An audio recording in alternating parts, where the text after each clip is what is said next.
Wolfman? More like bummer, man. Boom! Got him. Hit my music.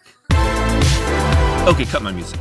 Universal Pictures' latest reimagining of their classic monsters in collaboration with Blumhouse Productions comes in the form of writer and director Leigh Whannell's Wolfman, a new take on the, you guessed it, 1941 classic, The Wolfman. And like other recent reimaginings, Wolfman comes in the long lineage of Universal monsters like the Invisible Man, Gilman, Mummyman, Franklin, and Dracula. Wolfman stars Christopher Abbott as Blake Lovell, a man with a past connection to a werewolf tragedy in rural Oregon, Julia Garner as his wife Charlotte, and Matilda Firth as their daughter Ginger. And when Blake's father is declared dead after having gone missing, they return to his old home in the middle of nowhere, only to be attacked by a werewolf, which begins to slowly transform Blake into a monster. And look, this is going to be a kinda different video than I typically do. You may have seen my retrospective on Universal's Wolfman franchise, where I discuss the entire history of the monster on film at the studio, tracking it from Kurt Siodmak's original, which was inspired by the Nazi Holocaust and Siodmak's fleeing from Europe, through the many cinematic universe entries of the 40s that placed Larry Talbot's Wolfman at the center, and ending at Joe Johnston's 2010 remake, which used a massive budget for wild werewolf action in service to a flawed story.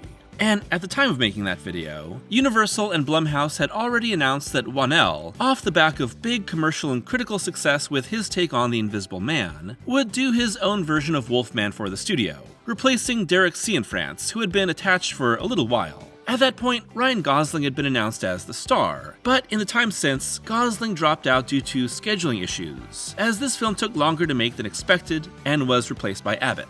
Obviously, the film eventually got made, with Wolfman shot in 2024 in New Zealand standing in for rural Oregon, and on a $25 million budget. Pretty sizable for a Blumhouse production, which is known for keeping budgets low and productions fast. Whannell's Invisible Man was only made for $7 million, but it looks really good and made a massive profit. And Wolfman looks really good too, when you can see it. Whannell and frequent collaborator cinematographer Stefan Duccio often shoot the film in very realistic darkness, which means that you don't get the fakeness of most film night shoots. You also can't see shit. It also makes the unique choice to take you into Wolfovision, showcasing the heightened senses and lost humanity of the werewolves, and is kinda like what happens whenever Frodo puts on the One Ring. It's also scary off and on, building up some good tension, especially in its opening scene and action kickstarting car crash. But beyond some good moments, Wolfman really doesn't work. Like most werewolf movies, Whannell and co-writer Corbett Truck's film is really trying to dig down into the tragedy of its character's transformation. Here, that's done in service to a story about parental abuse and the cycles of trauma passed down from father to child. How do I know that? Because the movie won't stop having its characters tell me. One of the weakest elements of Wolfman is, unfortunately, its dialogue.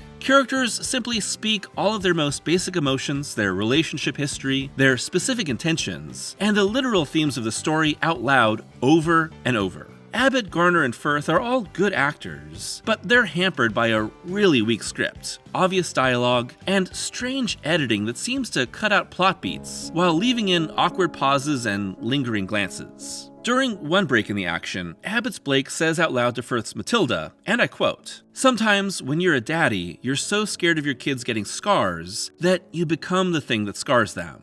Yeah, I got it, movie. This isn't to say that movies should not have clear themes. There's nothing wrong with a film having an obvious metaphor and then exploring that. The problem with Wolfman is that it beats you over the head with every character voicing the themes and their feelings out loud, over and over in ways that no human ever would, that hurts any sort of emotional beats the film could have.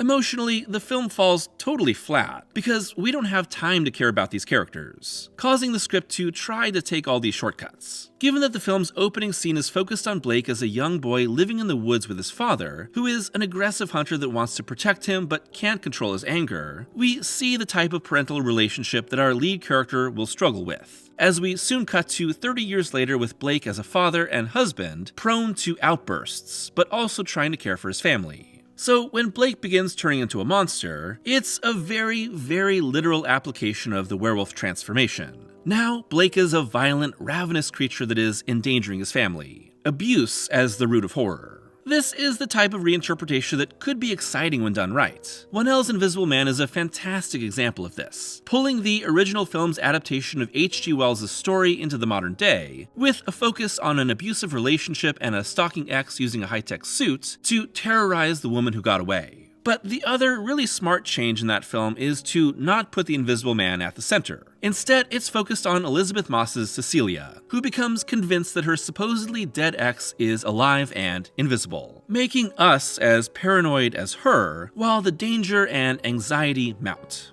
Wolfman also moves its monster to the outskirts as much as possible, with a large portion of the film stuck inside a rural home as the monster lurks outside, and Abbott's character very, very slowly morphs. The 1941 original is similarly focused on the plight and slowly dawning realization of Lon Chaney Jr.'s Larry Talbot, but it's also got a lot of different set pieces, relationships, and time to explore those ideas. The original Wolfman is only a little longer than an hour compared to this film's hour 40 runtime, and yet it has much richer themes and characters. And part of that simply comes down to how this new film's take on its monster sorta paints itself into a corner.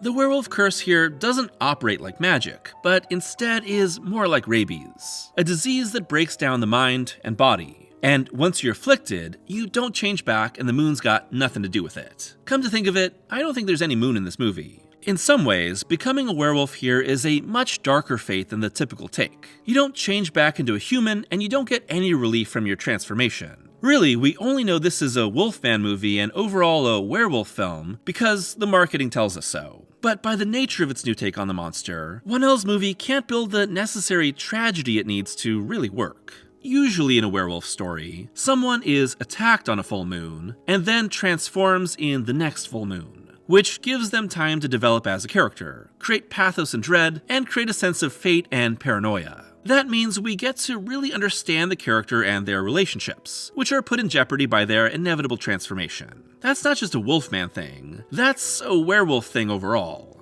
This movie is in the mold of a home invasion, so it mostly just takes place in one night, speeding up the transformation and putting the whole tragedy on turbo speed. So we don't have that larger arc in time. Everything has to happen in the span of a few hours, and the film's pacing and scope suffer as a result. And there's no real pathos here, which is really important for a Wolfman story. Larry Talbot's grief and suffering is what makes the original work so well almost a century later, and what is still mostly in place for every sequel that brings him back. Who really are these characters? Who is Blake beyond a father who is scared of being his dad? Who is Charlotte beyond a wife worried about her husband? Who is Ginger beyond a daughter afraid for her dad? Of course, horror can get away with that when the scares and ideas work, but there's not much here beyond being locked in close proximity with three people who don't really people so well. As for the creature design, it's not as bad as early Buzz in a poorly lit Halloween Horror Nights costume would have you believe. These werewolves have claws and sharp teeth and superhuman strength, but lose most of their hair instead of gaining more.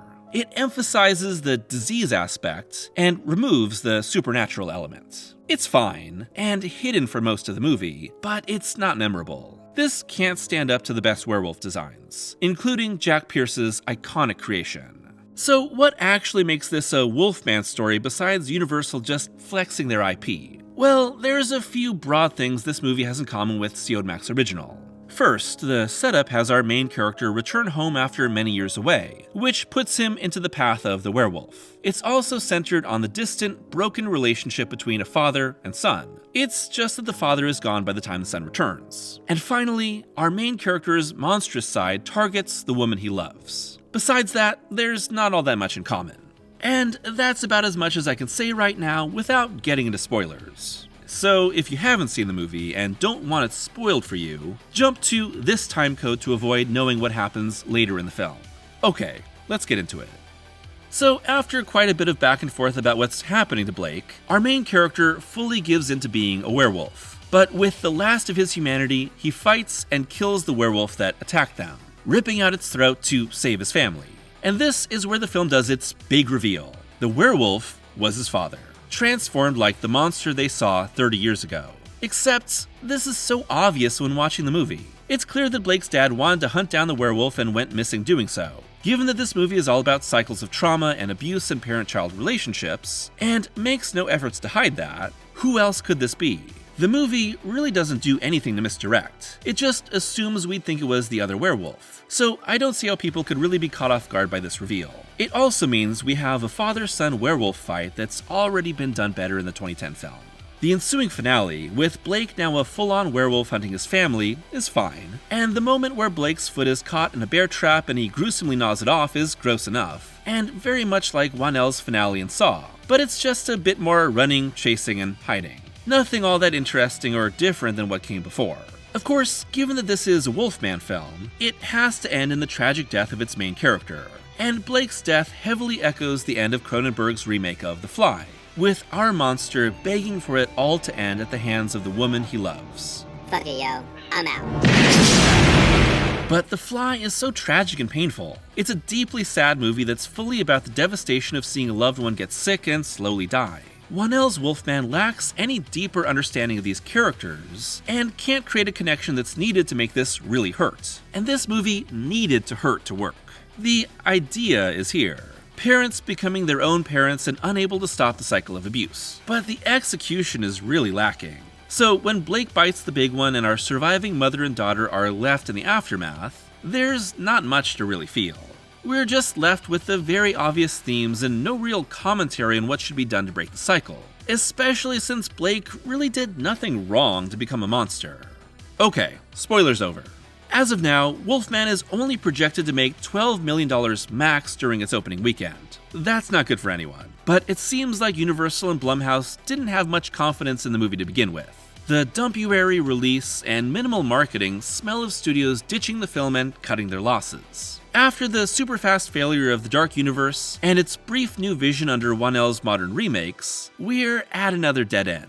So, now that Wolfman is out, what's next for the Universal monsters? Well, besides the new Dark Universe land at the upcoming Epic Universe theme park, which will include its own Wolfman, James Wan, frequent collaborator with Whannell, is attached to direct a new version of Creature from the Black Lagoon. Don't mess it up, James. That's my favorite Universal monster.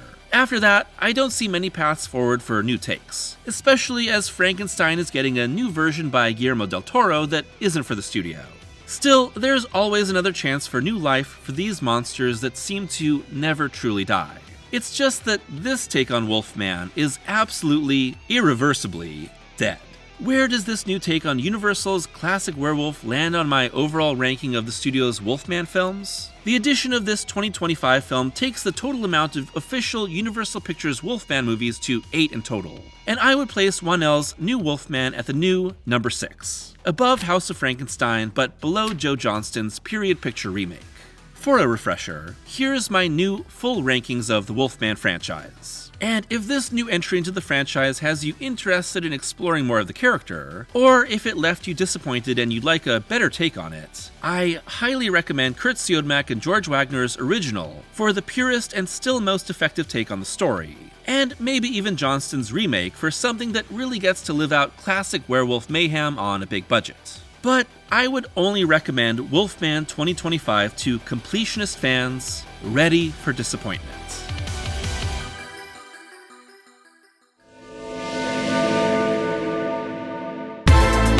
Thanks for watching today's video, and an unconventional one because I got this video out really fast after the movie came out. I usually don't do that, especially for a standalone review video.